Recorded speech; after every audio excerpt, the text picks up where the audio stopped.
তো এই অন্য কোম্পানি পানি আনে, ওই কোম্পানি পানি আনে, মাঝে মাঝে আমার কোম্পানিতে কত থাকি এটা পানি আনে পাকগুলো সুপথ আপাতত সব লাইন এইগুলো তাদের এসব ডিলার।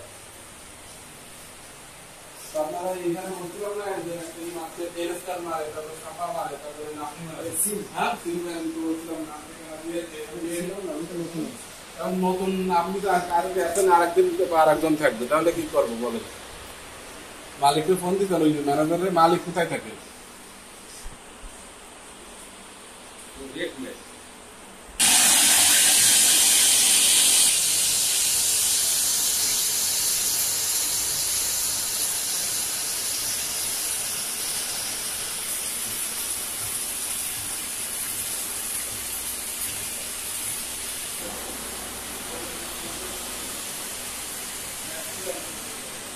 কিভাবে করেন? উপরে জমা দিয়ে পরিষ্কার করে তারপর ভিতরে পানি দিয়ে ঢাকা দেবেন। ঢাকা দিলে হবে তো? আঠা হয়ে যায়, অনেকদিন মানে থাকতে পারছে।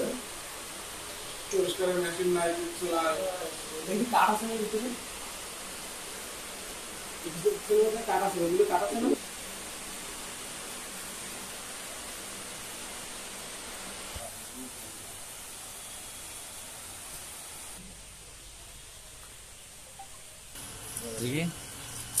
পানি নিয়ে দিই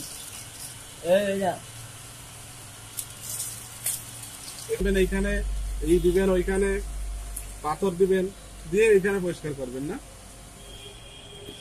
পরিষ্কারই তো করেন না। আমার তো কয়েকজন অভিযোগ দিল বাসা বাড়িতে পরিষ্কার হয় না। কিভাবে ই করবেন বলেন?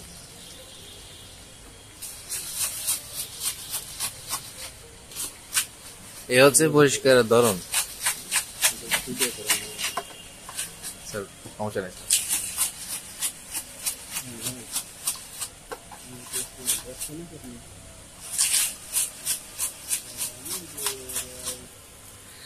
করো করো পরিষ্কার করো।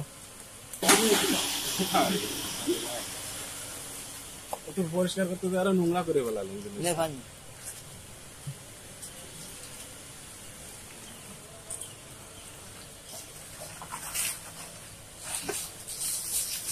স্বাধীন করলেও আপনার হবে না।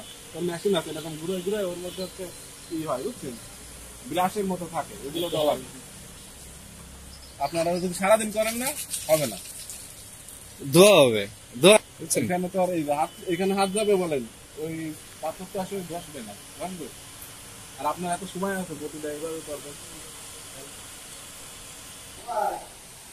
উপরের কি অবস্থা?